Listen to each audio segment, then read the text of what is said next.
Good day everyone. Today I'm going to discuss about the special education here in the Philippines.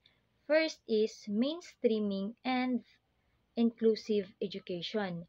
This mainstreaming and inclusive education, it talks about children with disabilities who study together with the regular students in the same classroom. They learn the same lesson but receive extra help when they need it. For example, um, children who has hearing difficulty sits in front and uses speech to text or sign languages support while learning the whole class. Then the second one is the special education centers. This program, these are special schools or rooms that give focused teaching for learners with disabilities. They usually have trained speed teachers or trained special education teachers and special materials. For example, a center with a sensory room, picture tools or picture cards and tools for children with autism or those children who have Down syndrome. Then the third one is gifted and talented education. Here in gifted and talented education program, this program is for students who learn faster or have special talents. They receive advanced lessons or special activities to challenge them. For example, if naay bata nga kanang bright tay gud siya og math, kanang dili siya normal nga pagka-bright sa math but kanang sobra-sobra gali ang iyang kaalam about sa math. Um this program ang ginagawa nila is those children who are good at math receive harder problems or joins a special training program para mas ma-enhance pa yung skills nila. Hindi lang sa math but those children who are very good at any subject or um, anything na alam mo yun, yung bata malalaman mo talaga na advance sila sa ganyang bagay. So, this program really helps them to enhance their skills and to help them grow more or to give them more knowledge pa. Then the fourth one is the itinerant and home-based program. So this kind of program, teachers visit the child's home or community to teach them because a child cannot go to school regularly. So for example, if those children na kana ang na disability gani na sila mga physical disability, these teachers visit them twice a week to teach reading and so on and so forth. Kanang mga usabid ang kinahanglan sa mga bata mo ng mga ginatulo sa teacher sa ilaha. But twice a week lang sila gina-visit sa teacher kay in this program man good they focus sa mga bata nga katugaling dili gud sila kadtog school because of their disability. So in order for them to attain their rights sa education, teacher mag home visit sila twice a week sa mga bata to teach them reading or unsa man nga mga activities nga kinahanglanon nila. Then the fifth one is the government and non-government support. Um, the the government and the non-government group helps children with abilities by giving them services, training, equipment, and programs. For example, a non-government give or donates wheelchairs sa school nga kabalo silang daghay mga bata nga maglisod og lakaw kay tungod sa ilang physical disabilities whether pungkol ba or walay tiil. So in order for them to be para mas mapadali yung buhay nila o kundi para hindi sila mas mahirapang pumunta sa school, pwede yung mga non-government nagbibigay sila ng mga wheelchairs para tumulong din sa mga bata. Now, let's proceed to the importance of special education. First is it promotes equal access to education. All children, even those with disabilities, have the right to learn. Example, a child with low vision receive large print books so he can study like everyone else. The second one is it encourages inclusion and acceptance. It, um, Speed or special education helps students understand, respect, and accept classmates who are different. Example, classmates learn how to communicate kindly with a child who uses sign language. And another thing is those children nga nagali sila kanang it's hard for them to kanaang makakita pag na sila sa layo. So in order for them to feel that they are still belong and accepted in that classroom, even if nag-alphabetical ka from A to Z ang kanaang alignment sa mga bata sa ingkuranan, of course mag-initiate gyud ang teacher nga ipauna siya in order for them to learn the same way sa mga regular nga mga bata. Kay in that way anang ma-feel magud nila nga they are accepted sa kanang nga classroom, they're not excluded. So in that way ma-help na matabangan ang mga bata nga still even if na sila mga kanaang disabilities, physical disabilities, dili na siya hindrance for them to learn and continue their studies. The third one is supports teachers and families.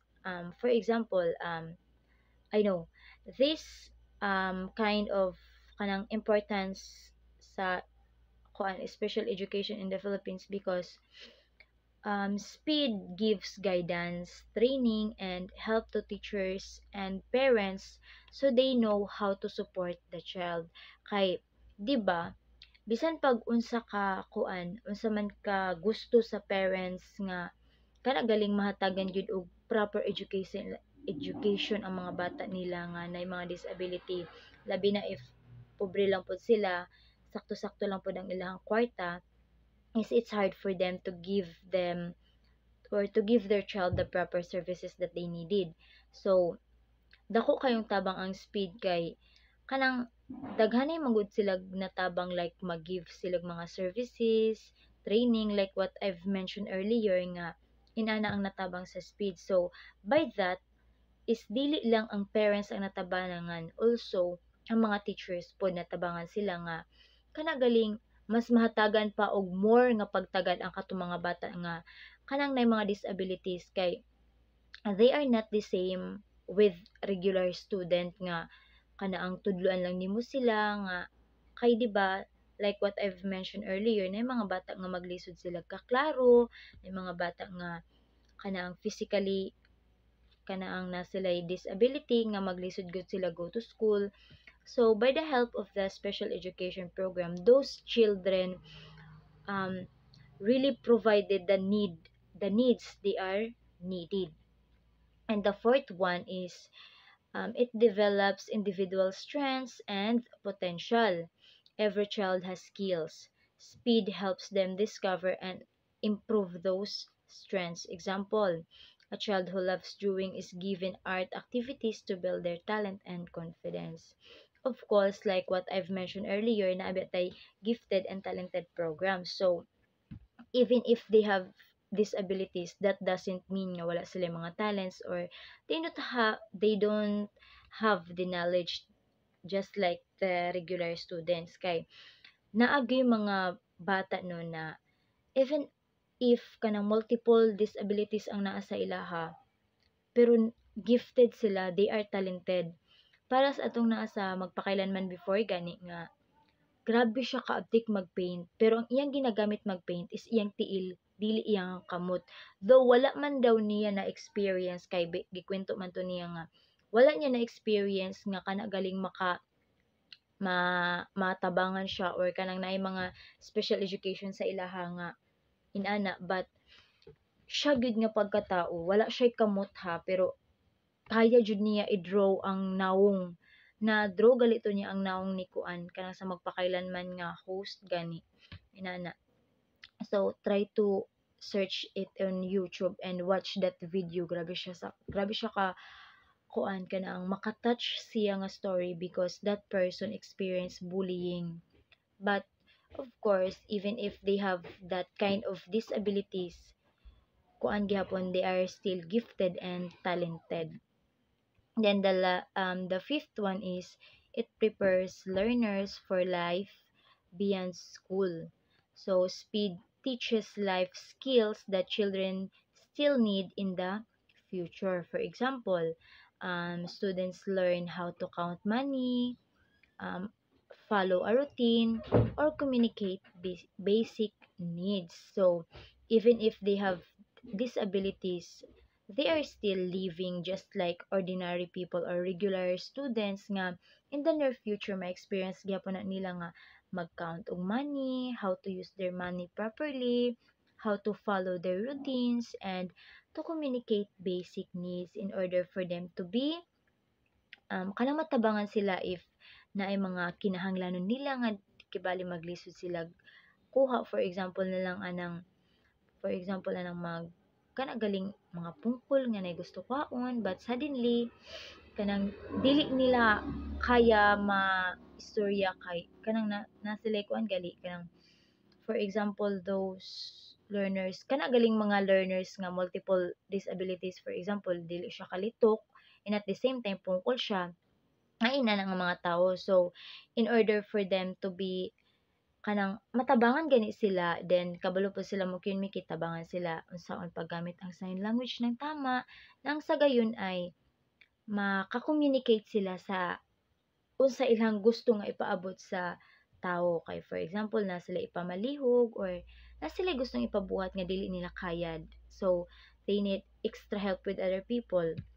So by that, if kabalo sila mag-use of sign language, it is easy for them to communicate what they are needed. Then the last one is it empowers learners with disabilities.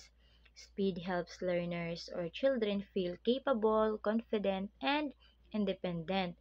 Example, a child learns to use assistive technology like communication tablets so they can speak for themselves. Of course, speed or special education program kanang gina-empower gid nila ang mga learners with disabilities nga maka-feel gani sila nga even if they have that abilities they are capable of doing those things nga kaya sa mga bata nga walay mga disabilities that kanang gi-boost ang ilang confident na even if naa sila disabilities that disabilities will never be a hindrance for them to succeed or to do things that um, normal people keep on doing.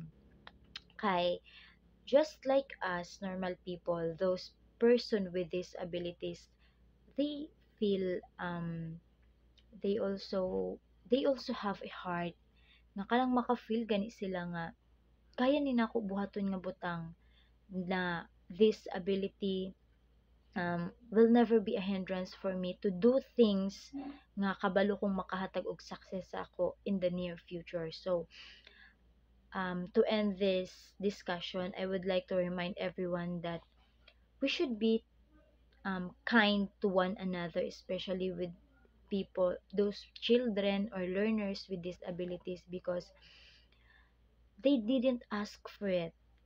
Nagkam lang yun na sa ilahang life nga nainana sila and they doesn't want that kind of thing happen to them.